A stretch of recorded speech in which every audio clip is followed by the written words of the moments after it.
is the man you just saw there on the Colbert Report, Steve Wozniak. How are you? Hey, nice to be here.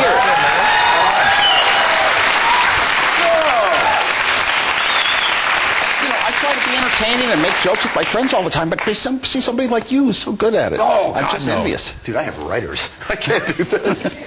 Me, I can't even. I call my writers and say, I need to order pizza. Can you help me through this? And they say, just pepperoni. I like pepperoni. That's how it works.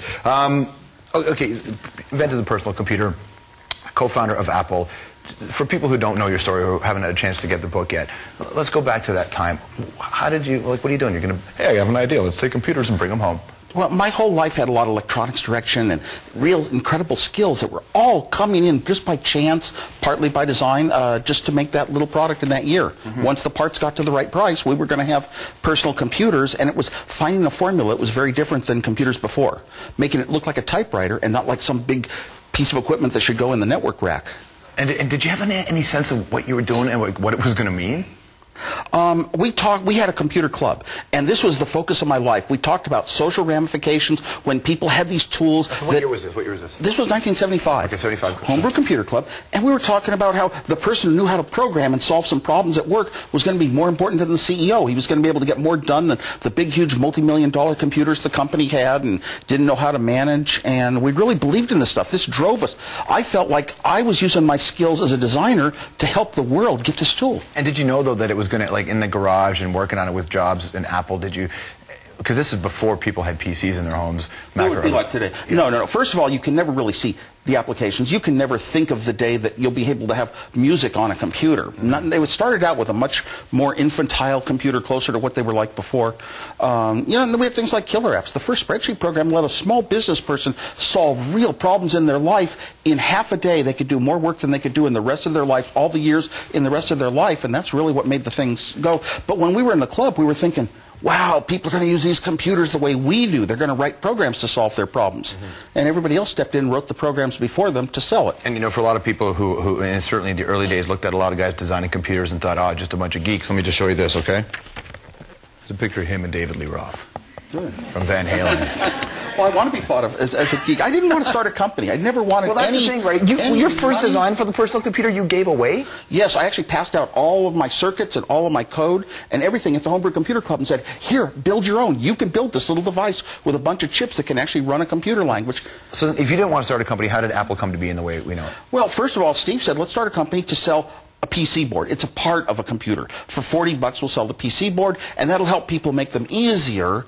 And then a local company, the one computer company in our store, computer store in our whole area, said, hey, we want to build these things all built. People don't want to spend the time building them. They want to come in the store and buy it like a hi-fi, take it home, plug it in, and it works. And we didn't really achieve that fully till our Apple II computer later. Mm-hmm. And that was the one we figured would be a big winner. I mean, it's funny, when Apple announced the release of the iPhone just last week, the companies release new technology all the time, and you go, hey, that's cool. This was on the front cover of the New York Times, like every newspaper, and you never see that. Apple's not buying the time, buying the space. It's become this thing. This is crazy Apple's brand. Really good at interesting products. I was actually crying at the keynote that somebody finally built a phone that kind of works like my computer. The way I really want the internet on my phone. It's got a lot of problems, and that bothers me. It's got a lot of limitations. Things like, that's like quantity. They get fixed over time. It's quality of the device. The first Macintosh computer could do very little, and it cost a lot, but it had a different style, a different approach to computing. Every computer today is now a Macintosh. Well, so it's that ability to see the future and get there ahead of everyone else, even when they're sort of denying it in today's terms of what they expect. It's different, too, because, in the certain communities, the Mac was the kind of computer you took home, but for most people, Apple wasn't really that big a deal until the iPod came out. And the iPod sort of exploded in a way, because more people still have your PCs rather than Macs in their homes. But the iPod, and what has come since... Disagree, but they don't sell as many computers as the PCs do. But they set the trends of what the next step in computers, and everyone else follows. Even Microsoft will follow in the operating system what Apple has done ahead of time, and we've just constantly been out there as the leader. And I guess the idea is that there's a philosophy behind the company, which is it goes above and beyond making money. Is that still accurate? First of all, every product has got to just grab you and say, I have to have that. Mm-hmm. So looks and style is very important to us. And also, we've got to try to use the state-of-the-art technology and do things a little different way. We don't want to just do the same approach and better. We want to do something sort of a whole different approach. Kind of puts us on our own, more independent. All right. I mean, the iPod was called a music device, but if you looked at every music device in the world that existed, it was the first one that wasn't a music device. It was a little satellite to your computer. All right, let's move business aside. You're a prankster. Did you crank call the Vatican? I did in college, yeah. Yeah, you did? Yeah, right, but I do pranks every day. This is what went up, because you said you didn't want to start a company, and you're not really the guy that, like, hey, let's make as much money as we can off of this business. How did you crank call the Vatican? What did you do? Crank call the Vatican. This was back in college, and we had this little device called the Blue Box. Steve Jobs and I actually sold them. I built them, and then he said, "Let's sell them." That's always been a relationship, hasn't it? You know what? It was a short-term thing, and I don't look back on it as really good times, but it sure does remind me. This is what you're like when you're young and in college, and you discover that putting tones into a phone can make all the free calls you want anywhere in the world.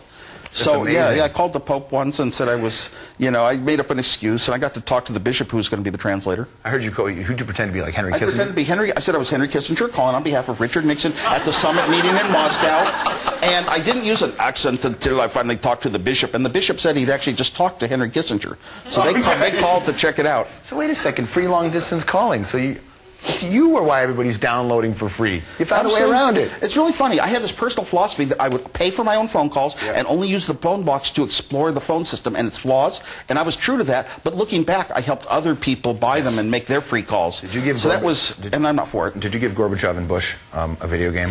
I gave them both Game Boys. Absolutely. Game Boy was a great relationship between the West. It was the first time a consumer electronics product had to be marketed by Russia to the West. They didn't know how to work the contracts or anything. And it was really for the game Tetris that came with the Game Boy to the United States. So, of course, I gave one to Bush wrapped in red, white, and blue, and one to Gorbachev wrapped in red. And a week later, Bush was in the hospital, and they had him on TV and in the newspapers in a magazine playing his Game Boy. And you didn't even design the Game Boy, did you? No, I didn't. I wish you did, though. But I love it. I play it. I still play it. Did you do Tetris? I played Tetris. I played Tetris one time on a 14-story building. The Science Library at Brown University in Providence, Rhode Island. Wicked, They had it for weeks. They had it up there where the windows lit up as the pixels.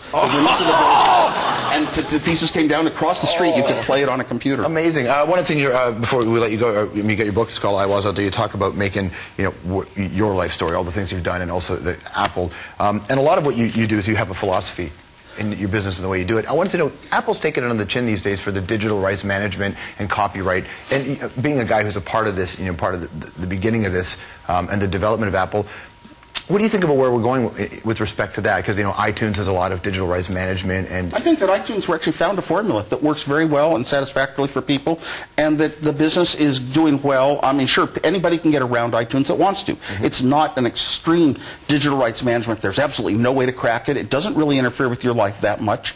And I think that's what the world needed for a long time. Steve, thanks for coming in, man. We really appreciate that. Glad to be here. Steve Wozniak, everybody. The name of his book. Never mind just David Lee Roth. There's also a picture of him and Emmylou Harris, who I believe sang at his wedding. So it's clearly bringing I Was the name of his new book. Lots more to come on the program tonight, including this.